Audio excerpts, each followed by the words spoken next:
Alright, welcome back dito sa ating YouTube channel. So, another reaction video, and yung topic na naman natin today is about WPS. So, gustong-gusto ko talaga ito pag ganito yung binibigyan ko ng reaction, no?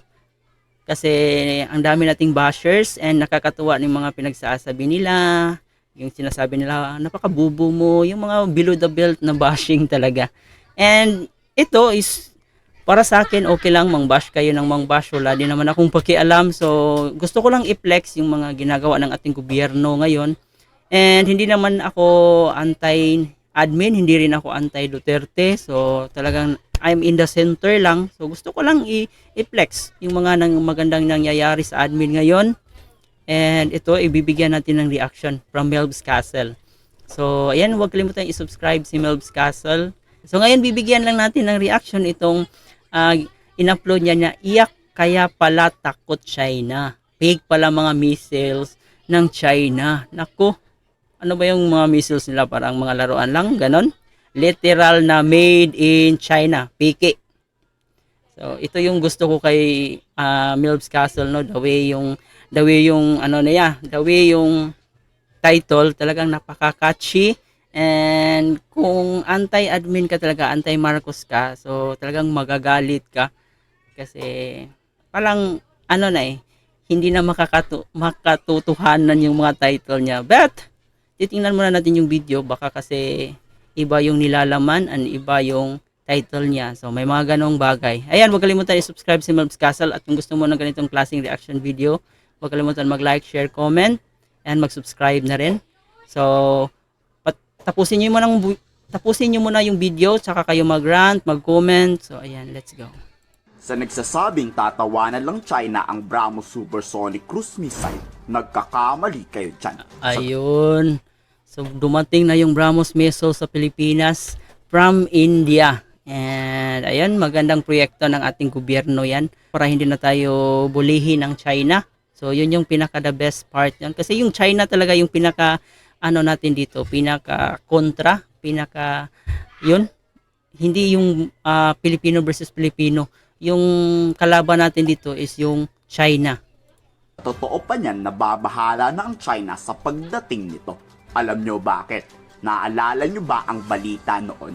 Napalpak ang napakadaming missile ng Naku, ang daming missiles ng China, guys. Pero, ano to? Piki lang pala to.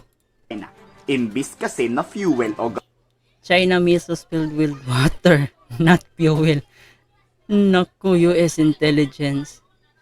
So anong ibig sabihin? Parang display lang yung mga missiles nila, panakot, baka ganon. gasolina ang laman Pwede. nito. Tubig ang kinergas sa missile. Display lang pala ang mga armas ng China. Baka mas marami Baka yung missiles nila nagmumukha ng bumbero truck, ganon. pa dyan ang peke, di ba? Kung alam mo lang. Sobrang lalaka Ano to? yan ng corruption. Chinese officials filled missiles with water instead of rocket fuel in one example of pervasive corruption, according to a report on U.S. intelligence assessment of China's military. So, isa lang talaga yung gusto ng ipakita ng China dito, na yung mga kagamitan talaga nila is puro peke. Pati yung missiles nila, peke din. So, pananakot lang talaga yung pinaka-point nila dito. And, ayun. Sa Defense Department ng China, bilyong-bilyong dolyar ang pinapasok ng China taon-taon. Kaya ang daming Akala ko maganda yung China, may corruption pa din pala sa China. Parang, ito, Philippines, may corruption pa rin. korap na opisyal doon. Ilang Chinese general na rin ng China. Di ba, diktador, mahirap yan.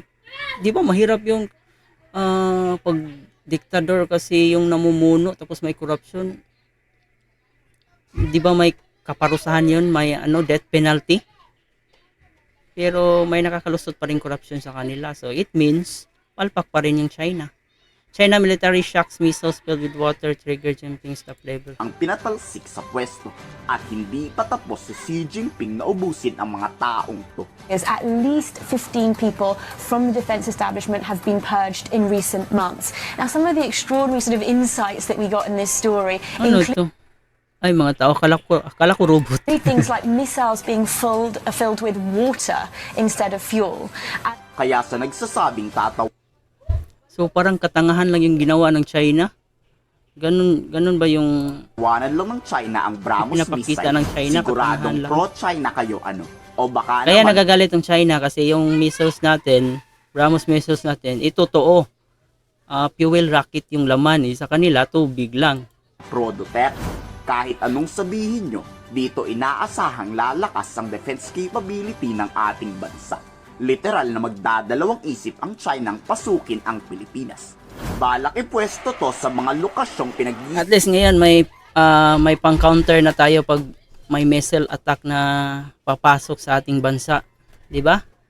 So, ayan. Hinala ang unang aatakin o lulusubin ng mga Chinese. Hindi na to inanunsyo pa ng National Security Council, pero paniguradong mayroon to sa Batanes at mayroon din to sa Palawan na malapit sa West Philippine Sea.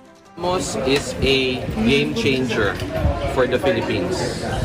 It's a game changer for the Philippines because it will strengthen our coastal defense. Nakikita ko dito kay Pangulong Bongbong Marcos, guys, yung pamamalakad ng kanyang ama noon. Pa naman ako ipinanganak nung time ni Marcos, pero nag-research ako about sa pamumuno ni Marcos, no? And talaga namang nung kapanahunan niya, sobrang daming mga assets ng Pilipinas, mga kagamitang pandigma na high-tech.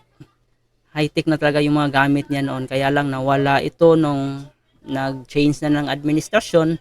More of a deterrence na parang kung sakasakali, di ba, mag-iisip-isip yung ibang mga bansa na pasukin yung ating waters because we now have several batteries of this BrahMos cruise missile which is going to be deployed to the Philippine Marines. The BrahMos missile can hit that target the moment it enters our exclusive economic zone. Di nagsasawa ang Chinese Foreign Ministry na gumawa ng fake news.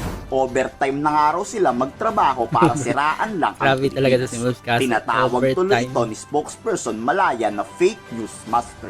Puro propaganda at kasinungalingan lang kasi ang lumalabas sa bibig ng China. Dito muling uulitin ng administrasyon. Hindi kailanman kikilalanin ng gobyerno ang pinangako ni Duterte. Kay Duterte kayong magreklamo China, huwag kay Pangulong Marcos at sa mga Pilipino. The propaganda masters at the Chinese embassy are clearly working overtime. Yung Chinese embassy, guys, dapat ipasara doon na rin yan kasi wala din namang silbi yan, di ba? To sow discord and division in our country for one purpose alone. To push their claim that the Philippines is the one causing tensions in the West Philippine Sea and provoking conflict because hindi tayo marunong tumupad sa mga usapan. This new model Oh, di ba?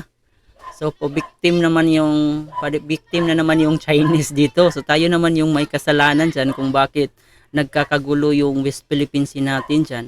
So, talaga naman itong China, no? Hindi talaga mapagkatiwalaan. Puro talaga peke yung mga pinagagawa nito, pati missiles nila. Peke din. is nothing more than a new invention. As the President clearly stated, there is no agreement whatsoever about Ayungin Shoal. And we shall continue to do all activities within the bounds of international law, and we shall prove no interference in our lawful action. Panawagan pa ng National Security Council, huwag kayong maniwala sa propaganda ng China at mga pro-China ng mga Pilipino. Ginagawang dahilan lang yan para pag-away-awayin tayong lahat. In short, nilalaso ng China ang utak natin para hindi mapansin ang harassment ng China Coast Guard sa ating mga kababayan. Kayo, payag ba kayong binubuli-buli lang tayo? Payag ba kayong minamaliit lang tayo? Panahon na para tumindig sa sarili nating mga paa. Dito, guys. So, tingnan nyo, guys, oh. Halos ano lang times 2 yung Philippine Coast Guard natin sa China Coast Guard, di ba? Ang layo ng agwat ng barko nila at saka barko natin. So dapat sana yung Philippine Coast Guard natin ay sana bigyan ng atensyon itong mga barko ng ating Philippine Coast Guard para naman patas yung labanan kasi nga tingnan nyo, ang liit ng Philippine Coast Guard kumpara dito. Sarili nating mga paa. Na pinapatulan natin yan, the more na nagsasabong ang Pilipino, the more na humihina yung ating posisyon. Kasi ultimately, the objective of all of this propaganda narratives coming from both Beijing and the Chinese embassy is to create cracks and division among the Filipino people. Kayo, handa ba kayong labanan ang fake news na ipinapakalat ng China at mga pro-China Duterte? Ikomento sa baba ang iyong saloobin. So kayo guys, ano yung masasabi dito sa usaping WPS, di ba? So mas masaya yung China guys pag nakikita nilang nagkawatak-watak yung Pilipino. So dapat tayo mga Pilipino is magkakaisa talaga tayo para sa ating bansa, para makita nila na ay okay, hindi natin kaya ang Pilipinas. And ayan, meron tayong presidente na kayang ipaglaban yung Pilipinas. And we also do the same. So kayo guys, ano yung ma-comment nyo? Ano yung suggestion nyo? Ano yung ma-comment nyo sa current admin na to? So para sa akin, napakagandang proyekto ng ating gobyerno ngayon na ipagpatuloy yung modernization program natin. And yun lang po guys, maraming salamat sa panonood.